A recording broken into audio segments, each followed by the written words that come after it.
You spawn into a new vintage story world and need to survive the night. First, we need tools. First, collect some sticks. Collect some flint, and collect some stones as well. Double check to see if those stones can be knapped. There's a variety of stones that are too soft to do so, and if they can't, use flint instead. Regardless of what you choose, you'll first want to knap a knife and 2 spearheads first and foremost. With at least 2 stones or 2 flint, shift right click on an empty ground tile and then chip away at every glowing box until you're left with the outline of your tool. Hold Alt to lock your camera to free up your mouse to make napping easier. Press E to open your inventory to combine the tool heads with a stick, and you're ready to go. As you explore, keep gathering flint, and if the stones available can be napped, gather those too. Now we just need food. In Vintage Story, even the grass-grazing, cud-munching, wide-eyed omnivores can put us in the dirt faster than you can say chicken jockey. But there's more than just meat to eat. Vegetables, eat those raw. Berries, eat them raw and eat them fast. They rot in just a few days. Mushrooms, look carefully. Some are edible, some are deadly. Some are very deadly. Always check to see how much damage it does and avoid at all costs. However, the easiest food to find is also the most abundant. That being cattails and tools. They are everywhere and more ubiquitous than any food you'll find. Cattails are more useful, giving you a stock that can be turned into various items and equipment. Cut it all down, from stock to root. Tools, however, give you thatching, which is only good for making decorative roofing and burning. However, just like cattail roots, tool roots are also edible, so if food is scarce, you have another option. Side note, when in your inventory, mouse over an item and press H. This will open up a menu that shows you every way that item can be crafted and obtained, as well as things that can be crafted into, along with some miscellaneous info at the bottom. If you're ever curious about any item you obtain, check there first and see where it takes you. Back to food. While forageables are good, you are still a carnivore. Every pip you see on your hunger meter is worth 100 for a total of 1,500. Vegetables, berries, mushrooms, fire-cooked bushmeat, and cooked rhizomes only give you 80 saturation. Fire-cooked fish meat and poultry will provide 200 saturation, while fire-cooked red meat will provide 280. The former two are easy to hunt. Fish don't flee and die in one hit from a spear. Chickens may run, but they're one of the few animals slower than you. If you want red meat, that's going to require a bit of effort. Boars may fight back, but with your spear, the knockback will keep them at a distance. When their health is low, they'll begin to run, and they run faster than you.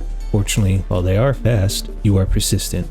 Wait until they come to a rest. With your spear in hand, throw from a distance. You may miss, as the accuracy isn't pinpoint, but this is why we bring more than one spear. With a few well-placed throws, you'll be raking in the red meat in no time. To skin the animal, take your knife, shift and hold right-click over the carcass. Take the meat, take the fat, take the pelt. Apply the fat to the pelt, set the pelt aside to dry. There'll be a pile of bones you can harvest and use for other things. And now, our inventory is getting cluttered and you may be asking, where's the other 27 inventory slots? We're playing Vintage Story. Look to your right. Those are your backpack slots. Take your stack of cattails, create 4 reed baskets by arranging them like this, twice. Do that 4 times to make 4 reed baskets. Equip them all. We now have 12 slots. Later, we can upgrade to a hunter's backpack when the hide's cure. But to make the best backpack, we'll have to turn the hide into leather, which we can only do with a barrel, which we can only do with wooden planks, which we can only do with a saw, which we can only do once we get out of the Stone Age and into the copper. So bear with me. By now, day is waning. We need to prepare for the night. Nap an axe head and create an axe to chop down as many trees as you can. Take the logs, put them in the crafting grid, and place your axe above it to create firewood. For now, you may have extra inventory slots, but inventory is still tight and every tool and item takes up space. Press shift right click against the block to set tools aside. Sticks, firewood, and just about everything else that isn't a solid block can be placed on the ground and picked up again with right click. With your freed up inventory space, gather a stick and 4 dried grass. Make a fire starter. Make a torch, use the fire starter on the torch, create fire. Put that torch in your toolbar, equip it to your left hand by pressing X. You now have a permanent light and fire source. Torches in your inventory never burn out, but torches placed in the world will after a time. Make a fire pit with your last remaining dried grass by shift right clicking on the ground. Take 4 wooden logs, right click on the dried grass. Take your torch in your right hand with X, shift right click and hold to create fire. If you have meat, you can cook it, but we only have cattail roots, so that'll do for now. Throw as many logs into the fire equal to the food item, and a little extra for good measure. Now we need shelter, and every shelter needs a bed. A bed will help us skip most of the night, but the best bed we can do for now is a hay bed, which will allow us to skip 7 in-game hours. A hay bed needs 3 hay blocks. Make a single hay block, gather dried grass and put it in a 4x4 grid, twice. Gather 36 dried grass. The 4th hay block will be your door. You may notice that you're able to make a crude door, but ignore it completely. I'll explain later. Gather some dirt, make a shovel if you need. Make the entrance of your shelter look like this. Take your hay block and put it there. It can be removed very fast with just your fist and set aside whenever you need. Additionally, unlike crude doors, it helps to preserve your food. If you happen to have red meat, you may notice it expires in less than a day.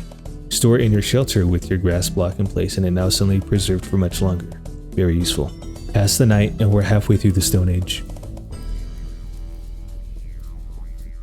Morning is here and there are some things we must do. Explore the world a little bit. Gather berry bushes and set them near your shelter. They produce berries roughly every 18 days. Look for clay deposits. They come in two forms, blue and red clay, with a third that can be crafted, but for now, the standard two will do. Craft a shovel to dig it up. Gather as many as you possibly can. With clay in your hand, shift right-click the ground to begin clay forming. We need a variety of things, but this is a good starting list. Make a bowl, 2 crocks, and a crock pot. Make as many storage vessels as you can. This is the best and only storage item you'll get before the Copper Age, aside from the reed chest. The reed chest is so bad it isn't worth mentioning unless there's an opportunity to mention how bad it is. With the raw clay molds, we need to fire them up. To do that, we need a pit kiln, and to make a pit kiln, you just need a 1x1 hole. Put the 2 crocks, the bowl, and the crock pot in the hole. Place 8 dried grass in the hole, place 8 sticks on top, and on top of that, place 4 fire logs. If you have coal, charcoal, or peat, you can do that instead. Each fire is faster with firewood taking 24 hours in-game. Repeat the process for your storage vessels, and for good measure, cover the top of your fire pit like this. If it rains, you'll have to light it again. Next, we'll want to create a charcoal pit. First, create a 3x3x3 space out of dirt. Leave a 1x1 hole at the top and fill it in with firewood. Chop as many trees as you can, and bring multiple axes for good measure. The stone axes don't last very long, and if one breaks, the next will automatically be equipped. Once the charcoal pit is completely filled to the top, create a fire pit in the hole by placing a piece of grass and 4 wooden logs. Light it on fire, and once it begins to smoke, quickly cover the top with another block. It'll burn for a few days, and once it's done, we'll have charcoal, which will help us reach the Copper Age. By now, your pit kiln is done firing, meaning you're ready for advanced cooking. Place the crock on a fire pit. You'll notice there's 4 slots, but imagine they're divided like so. The first 2 must always be filled with the same ingredient. The other 2 are optional ingredients you can add to make the serving even more dense. It's best to cook up to 4 servings if you can so that it can be stored inside a crock. It may seem complicated at first, but it's straightforward in practice. Just make sure every box has the same quantity of items as the first 2. And if you see a text blurb at the top describing the meal, that means it can be cooked. If not, then something is off. Note, bushmeat, berries, and cooked rhizomes cannot be cooked inside a crock pot. Fire the meal up, and once it's done, you can use the bowl to take 1 serving. Don't be shy to eat. Your character will only eat what they need while saving the rest for later. Cooking in a crock pot takes the satiation value of every individual food item and adds a 1.5 multiplier to it. During the summer seasons, it's wise to save your cooked meals in a crock. Food that is in a crock takes longer to rot. Add honey or fat, and it'll stay preserved for much longer. Bury it in a hole deep underground in a food store, and it will stay preserved for the longest. It may be tempting to eat your cooked meals, but with winter on the way, make do with what you can forage. Berries are abundant, and cattails and tule roots are everywhere. Hunt as often as you can each and every day, and make 4 servings of hefty red meat stew whenever possible. While you are out hunting, collect vegetable seeds and gather medium or high fertility blocks. Want to know which is which? Look up at the indicator and it will tell you. With your shelter fully established, you'll want to farm as soon as possible. Nap a hoe and till some medium fertility dirt. Every plant absorbs 1 of 3 nutrients, so if you harvest your crops, swap them to a tilled dirt tile that still has an abundance of that needed nutrient for your crop to grow fast and efficiently. As you hunt and explore, mark any clay deposits you find. Mark any mushroom patches you may come across, as they always grow back in roughly the same area after some time. Mark any fruit trees you may find as well. Unlike normal trees, a fruit tree's trunk doesn't take up a full block, in addition to their leaves being far brighter. They won't produce fruit the first year, but the next year they will in abundance. Lastly, if you find any copper or tin bits, mark it on your map. An ore deposit is buried just beneath. You won't be able to mine the stone the copper or tin deposits are in until you've gathered 40 copper bits. 20 copper bits are needed to make a pickaxe, and the other 20 are needed to make a copper hammer to shatter the copper chunks into the copper bits to be smelted. If you explore the surrounding area, you might find enough copper bits laying on the ground. However, if for some reason you're falling short, you can always pan for copper bits with a wooden pan.